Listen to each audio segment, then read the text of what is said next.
हरे कृष्णा।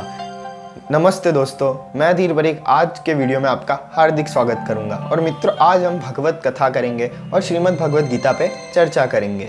तो सबसे पहले हमारे दिमाग में ये क्वेश्चन आता है कि हमें ये किताब क्यों पढ़नी चाहिए, ऐसा क्या है विशेष इस किताब में।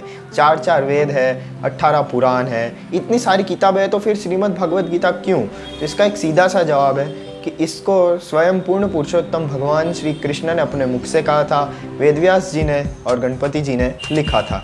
अब इस बुक की एक विशेषता है, वो ये है कि आप इसे जिस भाव से पढ़ेंगे उस तरह का निष्कर्ष आप प्राप्त करेंगे। जैसे आप डिप्रेस रहते हैं तो आप अपने और भगवान के संबंध कैसे किस प्रकार से बनाए ये जानेंगे, और आप ये भी जानेंगे कि भगवान कैसे सब नियंत्रित करते हैं।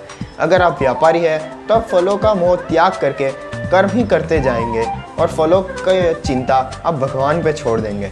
अगर आप व्यसन करते हैं तो आप अपनी इंद्रियों पे कैसे कंट्रोल रखें ये जानेंगे। तो चलिए दोस्तों, शुरू करते हैं। भगवत गीता में कुल 18 अध्याय हैं और आज हम अध्याय नंबर 1 कुरुक्षेत्र के रणभूमि का परीक्षण इसके ऊपर चर्चा करेंगे।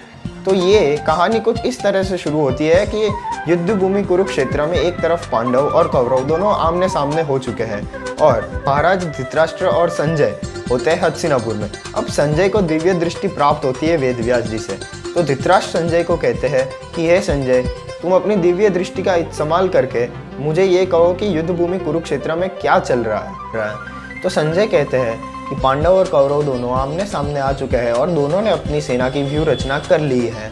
तभी दुर्योधन अपने गुरु द्रोणाचार्य के पास जाके कहते हैं कि हे गुरु द्रोणाचार्य, पांडवों की सेना की व्यूह रचना आपके सबसे बुद्धिमान शिष्य धृष्टद्युम्न ने की है और पांडवों की सेना में महान धनुर्धारी अर्जुन, महाबली भीम, महाराज युधिष्ठिर, सहदेव, नकुल, विराट नरेश, पांचाल नरेश द्रुपद, उनके पुत्र धृष्टद्युम्न और सुभद्रा का पुत्र अभिमन्यु और द्रौपदी के 5 पुत्र भी है। फिर वो अपनी सेना के महारथियों को गिनाता है, जैसे पितामह भीष्म, कर्ण, विकर्ण, अश्वत्थामा, कृपाचार्य, द्रोणाचार्य इत्यादि।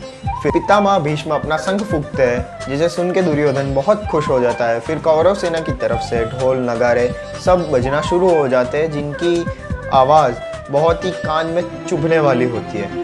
फिर भगवान श्री कृष्ण अपना दिव्य शंख फूंकते हैं। उसके बाद अर्जुन, महाबली भीम, महाराज युधिष्ठिर और सब अपना शंख फूंकते हैं, जिसकी आवाज़ बहुत ही मधुर होती है। अर्जुन भगवान श्री कृष्ण से कहते हैं कि हे श्री कृष्ण, इस युद्ध का आरंभ होने से पहले मुझे इन दोनों सेनाओं के बीच में ले चलो, ताकि मैं इन दोनों सेनाओं का निरीक्षण कर सकूं। जब रथ दोनों के बीच में आ जाता है तब अर्जुन कौरवों की सेना को देख के श्री कृष्ण को कहते हैं कि हे श्री कृष्ण, क्या मैं इनके प्राण हरूंगा? ये तो सारे मेरे अपने हैं, इनमें से कोई मेरे मामा है, चाचा है, गुरु है, भाई है। मैं इनके प्राण हर के खुश कैसे रह सकता हूँ? क्या करूँगा मैं ऐसे राजपाट का जो मुझे इन लोगों के प्राण लेने से मिले?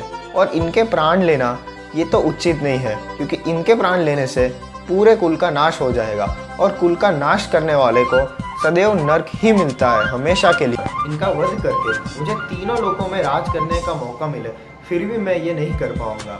इससे अच्छा तो यही रहेगा कि मैं ये गांडीव छोड़ दूं और ये लोग मेरे प्राण हर ले, या फिर मैं ये युद्ध भूमि छोड़कर संन्यास ले लूं। यही सब प्रश्न अर्जुन को विचलित कर रहे थे और उनका मुख भी सूख गया था। उन्होंने अपना गांडीव धनुष रखा और वो रथ पे बैठ गए। इसी के साथ अध्याय 1 समाप्त होता है और अध्याय 2 गीता के सार की शुरुआत होती है, जिसको हम अगले वीडियो में चर्चा करेंगे। तब तक के लिए हरे कृष्णा।